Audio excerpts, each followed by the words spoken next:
Welcome to the Mindset Architect Podcast, where it's all about creating the life you want, the business you want, and making a real difference.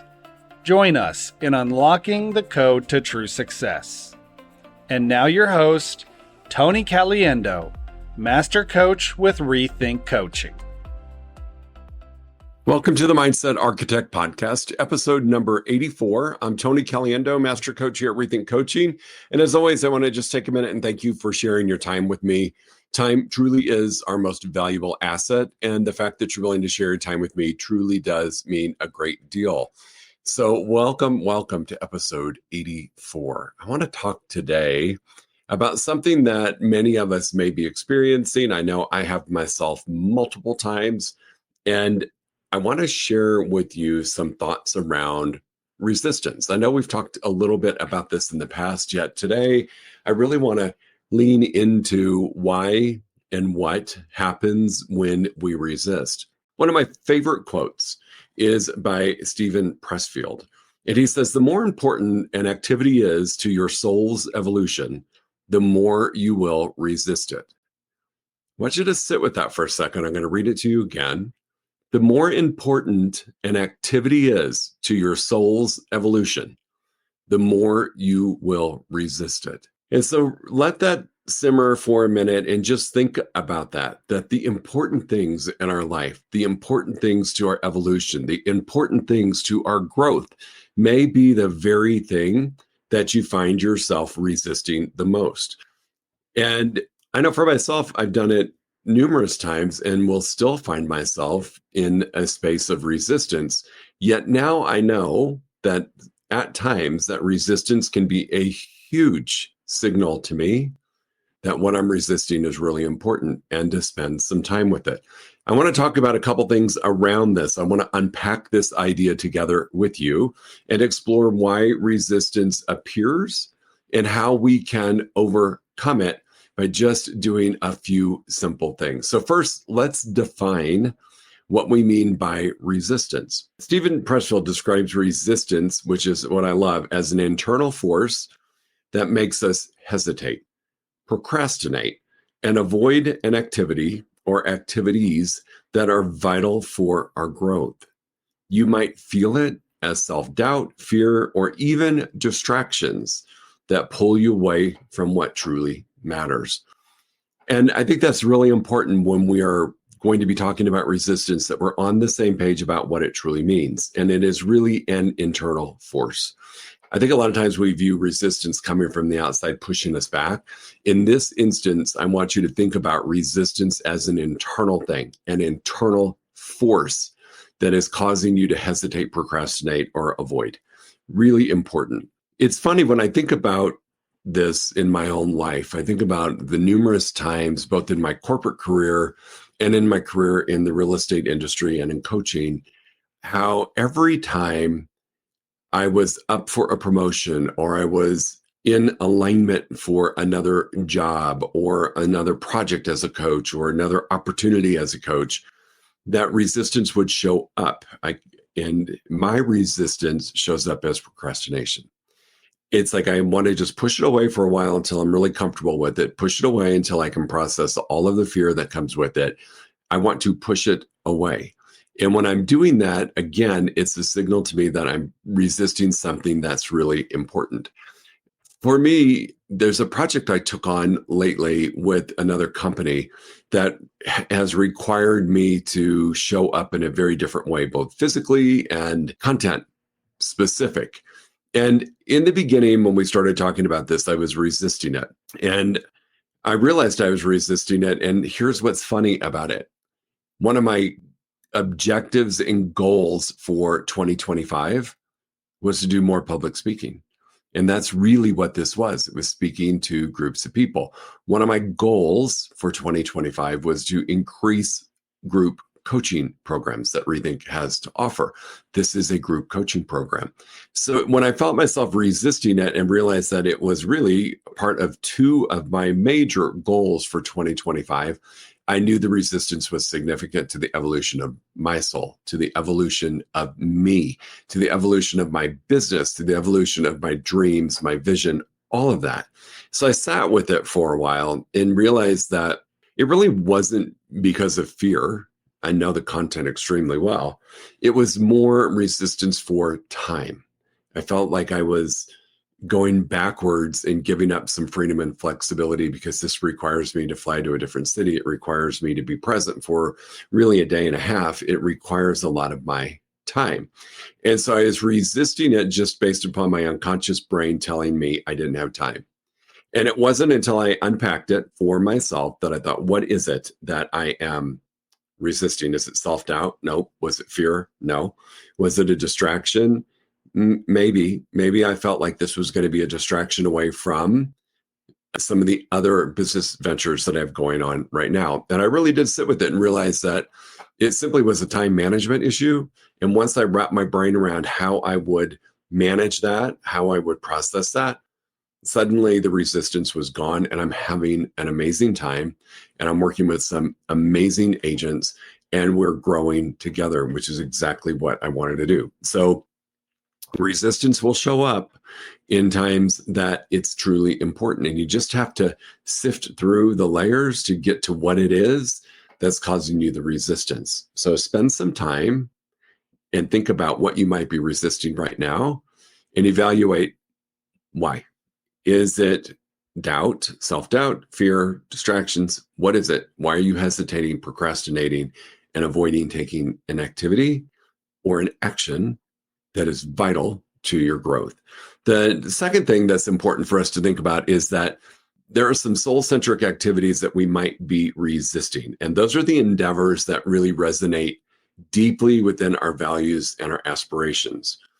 Maybe it's your creative pursuits, maybe it's personal development, or even nurturing friendships, relationships with families and friends and spouse. It can be a variety of things, but what is most important to realize is that these are the endeavors that resonate deeply with your values and aspirations. And when you engage in those activities, often tied to our sense of identity and fulfillment, that's really important. Those soul-centric activities are really connected to and tied to our identity and our fulfillment.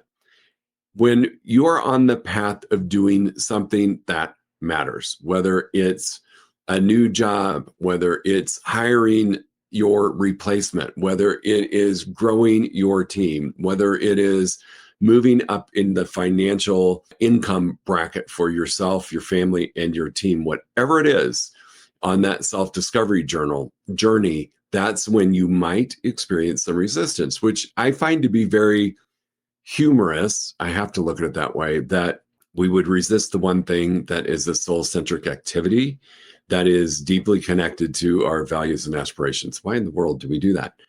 And so take some time to think about that, because the greater the resistance, I can promise you, the more connected it is to what's important to you and to the soul-centric activities, and the ones that really resonate with your values and your aspirations. So again, for myself, going back to the example that I gave, one of my core values is to give back to entrepreneurs, real estate agents, team leaders, so that they can have the life and the business that they desire to have. I was very fortunate, very blessed with an incredible real estate career. And I think about my struggles. I think about my frustrations when I first started back in 2001.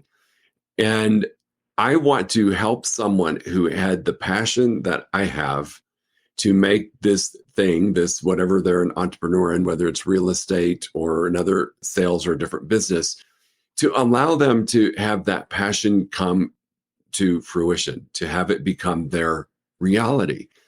And it made no sense when I was resisting this opportunity for this incredible project, because it was in alignment with everything that I wanted to do. It was my moment of self-discovery as to really uncovering what it was that was stopping me from doing it. So there are some pretty important soul-centric activities that I'm going to invite you to think about.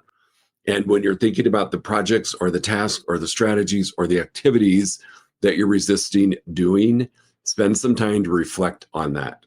Think about the activities and goals that feel really important to you that you're delaying, that you're resisting. And you're going to find out that those are the very ones that in that resistance is actually preventing you from growth. It's actually preventing you from fulfilling that internal value, that internal congruency with what you're doing and why you're doing it. I find it that this type of resistance can be, unfortunately, about a big part of the business plan that you created for yourself for this year, because those activities are really important to your evolution, to your movement towards the goal that you set or the goals that you set for yourself, your business, your life, your family, your friends, your legacy for this year. They're really important to your evolution. And you may be resisting a few of those, which may have caused you to fall short of goal in Q1. So pay attention to that. And, there is this, there are times when resistance just shows up in a very fierce and powerful way. And it can happen prior to starting the project, prior to starting your new venture. It can happen when you start it. It can happen in the middle of it. It really can happen at any time. The one thing that is important to know is that when resistance does show up fiercely, that what you're doing is something that truly matters, that what you're aiming for, that goal, that vision, that strategy is really something that matters to you. And so if you're looking at making a positive change in your life, your business, whatever it is, be prepared that resistance can show up in a very fierce way and prevent you from moving forward. I think about how many people have put themselves out there, authors, coaches, leaders, who have put themselves out there to do things that give to other people. That's really important as we evolve as humans, that when we are gifted at something, we give it back, and that we do something at a high level. I have to imagine it's not only for me, it's for other people that want to give at a really high level that may feel this resistance. So you may have a goal to help a certain amount of families in 2025 either sell, buy, or invest in real estate. And that goal is really important to you because you know the impact you're making on those people. Let's be honest. What's happening in our real estate environment is different than any other time in our history. And you are, by helping people, you're protecting them. You're allowing them to achieve a dream, to either move into a house or move out of a house that's no longer serving them, or moving on to a different job and they need to transfer. Whatever it is, that is really, really important. And so as that leader in that capacity, if you're resisting taking action to find those people that need your help, it's a sign that what you're doing is really important. It's a sign that that decision to help X amount of people, X amount of families is really what you're aiming for, and that it truly does matter on your journey. So now we kind of know what resistance can look like. And again, I have to look at it when it shows up. I have to smile and make friends with it. I know that may sound crazy. However, I can push it away for a moment, but it's going to come back.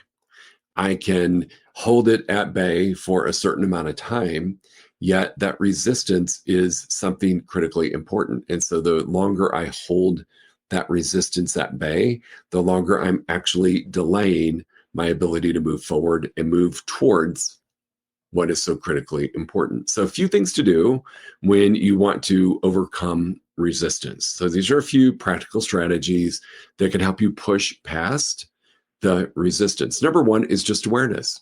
Acknowledge and accept your feelings of resistance with no judgment. That's really important, to not judge.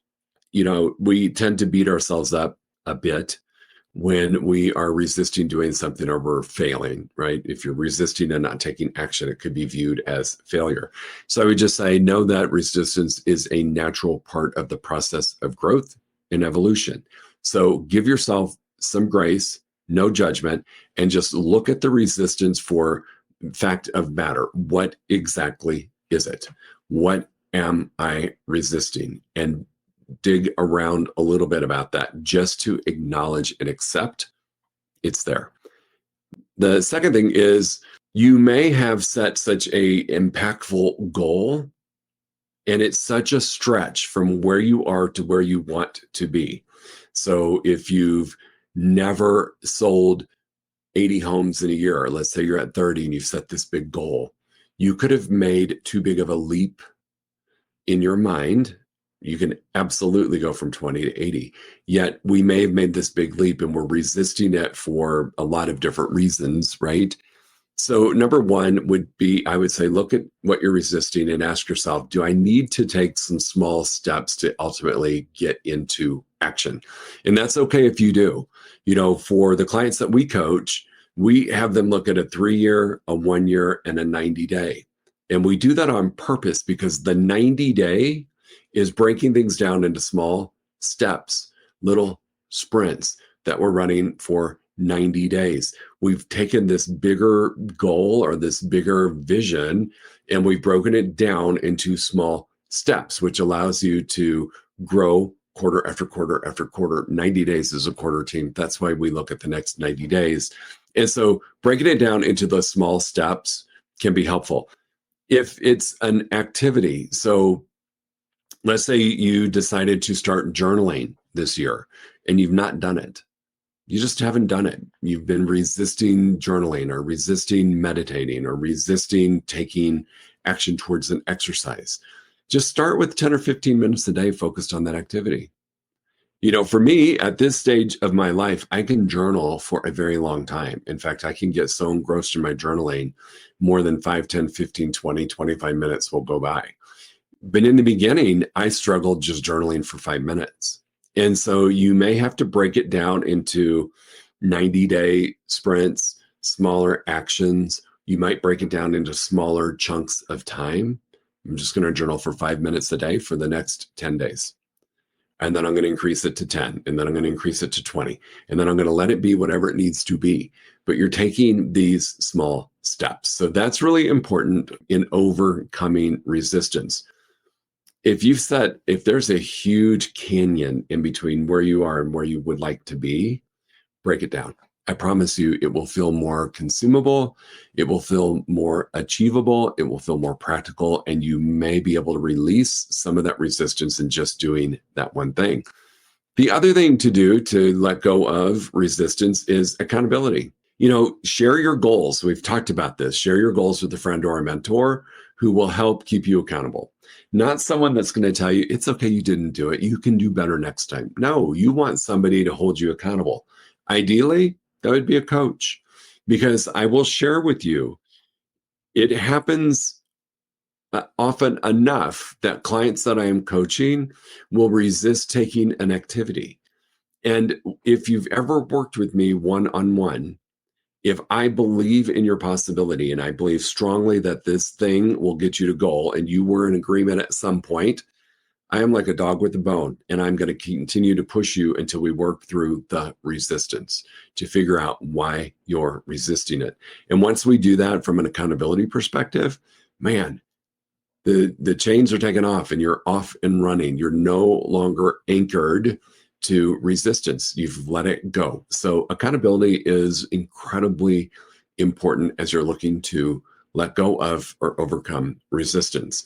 The fourth thing is be mindful and reflect. Take time to reflect on your values and your motivations. Ask yourself why they were important, why they still are important, and reconnect with that purpose to reignite your passion.